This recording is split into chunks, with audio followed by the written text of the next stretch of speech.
Por 700 anos, portas se fecham em Roma, com um estalo que ecoa pelo mundo. Lá dentro, homens de vestes escarlates juram silêncio sob o teto, onde Michelangelo pintou o juízo final. Dizem que o Espírito Santo sussurra o nome do próximo sucessor de Pedro. Mas atrás dessas paredes, reinos inteiros tentam ditar o sussurro. Quando um papa morre, a sé não fica vazia, fica vulnerável. Reis, banqueiros e ideologias afiadas disputam a batina branca, enquanto o povo, do lado de fora, prende a respiração. Já houve conclave que durou 3 anos, com cardeais trancados, teto arrancado e refeições racionadas, até que o céu, ou a fome, decidisse. Martelo, lacre, anel quebrado. Cada gesto avisa ao inferno que a cadeira está livre. E ao inferno, isso basta. Porque ali dentro, o voto não é apenas escolha. É campo de batalha entre graça e ambição. Hoje, o colégio que escolhe o sucessor de Pedro reúne sotaques de desertos africanos, fortalezas europeias e ilhas distantes, onde a fé ainda queima, como no primeiro século. Mas as perguntas permanecem. Quem realmente segura a chave? O espírito ou o poder? A fé ou a diplomacia? Atravesse o portão do Vale da Redenção. Descubra por que cada conclave é um terremoto quieto que redesenha a história. E por que, antes que a fumaça se torne branca, o céu pesa cada coração por dentro das muralhas. Não havia papa, não havia líder, e durante 1000 dias não havia decisão. Em 1268, após a morte de Clemente IV, os cardeais se reuniram para eleger seu sucessor. Era o dever mais sagrado da igreja, mas também o mais cobiçado. Reis pressionavam por influência, famílias nobres disputavam favores, e cada cardeal, escondido sob vestes de humildade, segurava ambições que ultrapassavam os muros do palácio. A sé apostólica estava vazia, e o Espírito Santo parecia ausente. A cidade de Viterbo, escolhida para sediar a eleição, rapidamente se transformou em prisão política. Meses se passaram. Depois, 1 ano. Depois 2. Comerciantes faliram. Fiéis perderam a esperança. Peregrinos iam embora sem bênção nem resposta. Foi então que os habitantes decidiram agir. Não com espadas, mas com trancas. As portas do palácio episcopal foram seladas por fora. Os cardeais mantidos dentro. Guardas vigiavam as janelas. Nenhuma saída era permitida. Conclaves, com chave, nascia ali, entre paredes sufocadas, o nome que marcaria a história. Conclave. Mas mesmo trancados, eles resistiam. A cidade apertou ainda mais. A comida foi racionada. Pão e água. Nada além. E quando nem isso bastou, uma última humilhação. Arrancaram parte do telhado.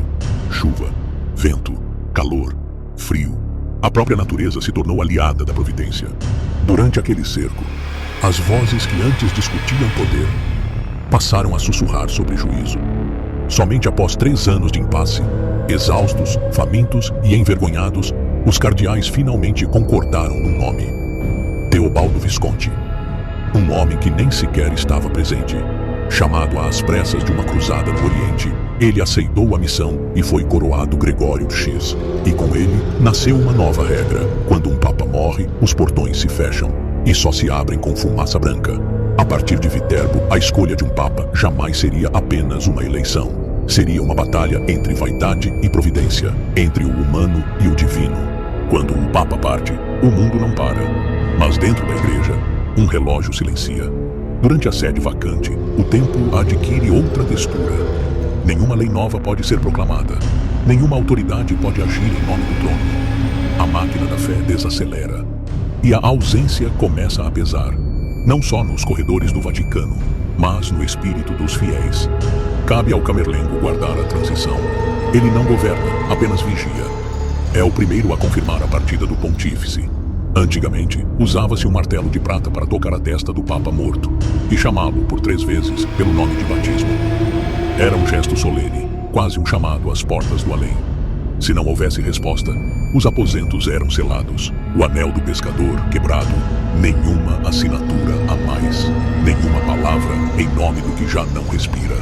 Nos dias seguintes, Roma se transforma. Clérigos de todo o mundo chegam aos poucos, trazendo consigo pesos invisíveis. Missas fúnebres ecoam nos templos.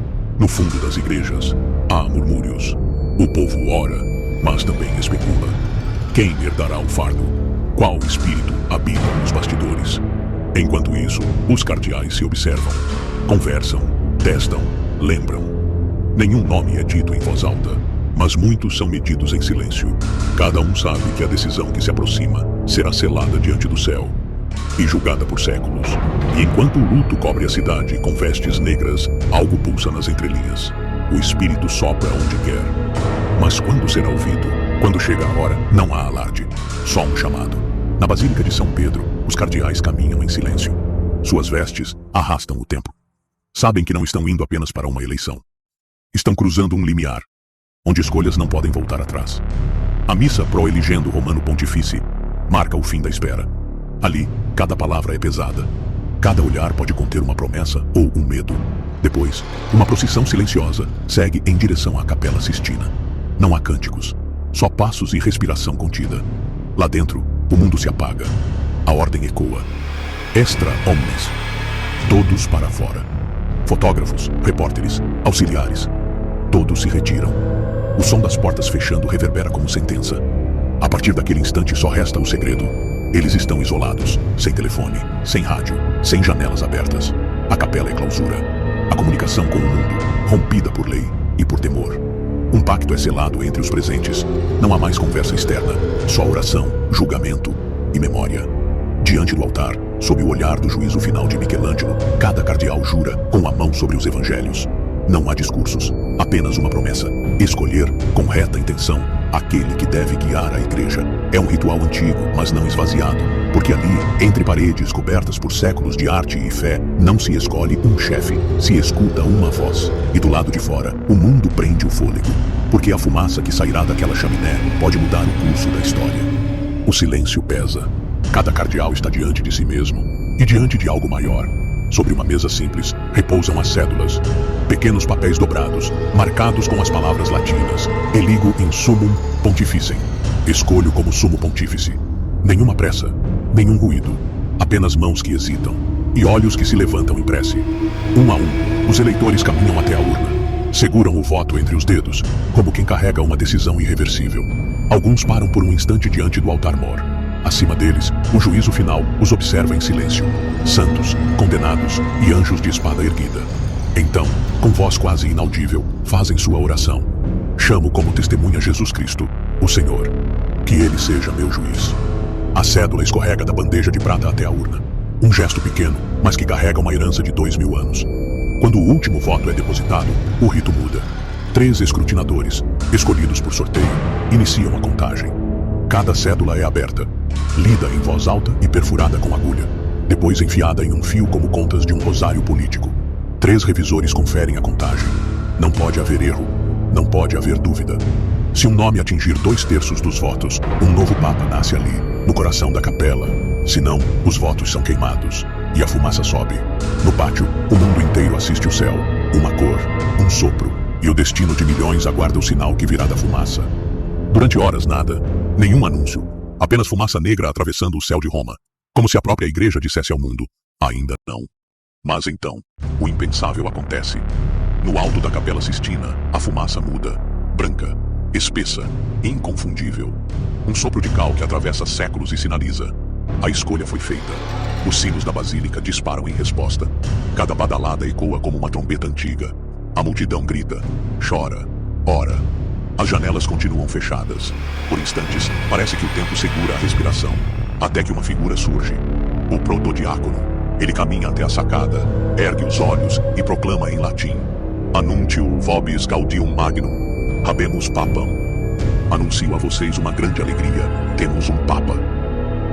A multidão explode, câmeras tremem, pessoas se ajoelham, e o mundo inteiro se volta para aquele nome que será anunciado.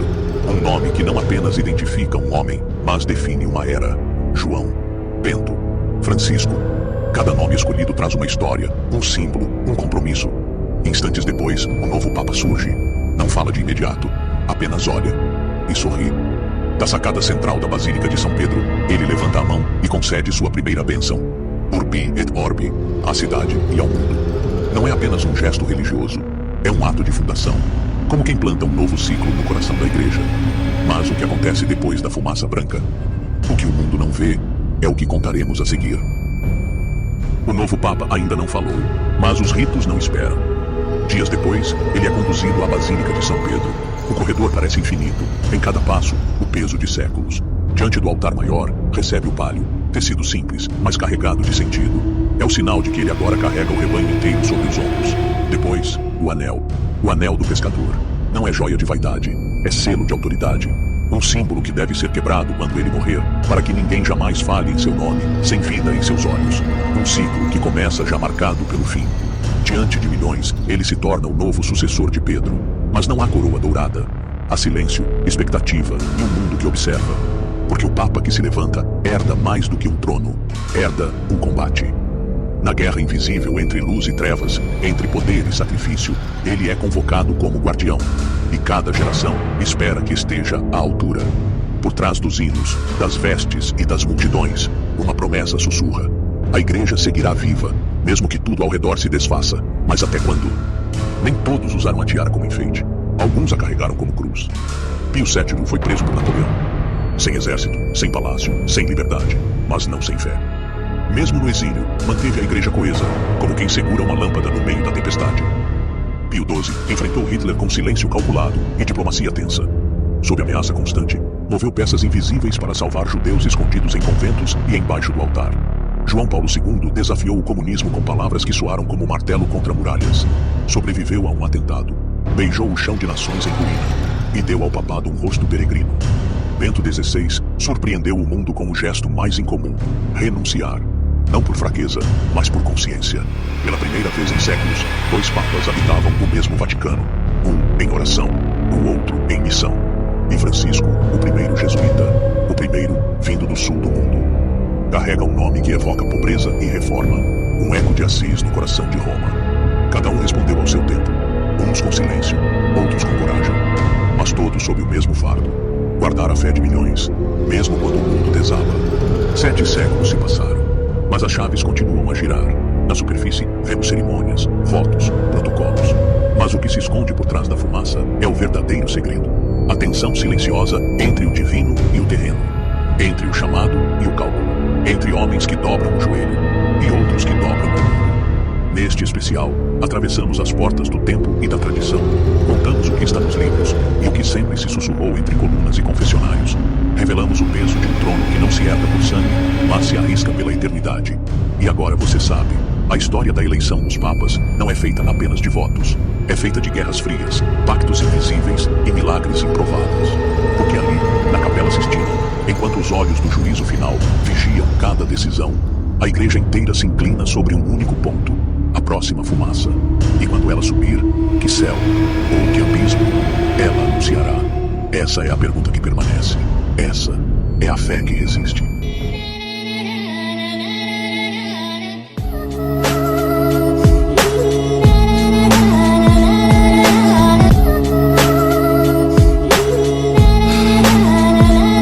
Descorre o rosto, gosto amargo de uma profissão de fé. Coração que aperta e flerta com a vontade de gritar. Ouço vozes no deserto clamando uma viva lista. Mas dessa vez eu sei que não é a de João Batista. Toma a pista, arrisca agora 21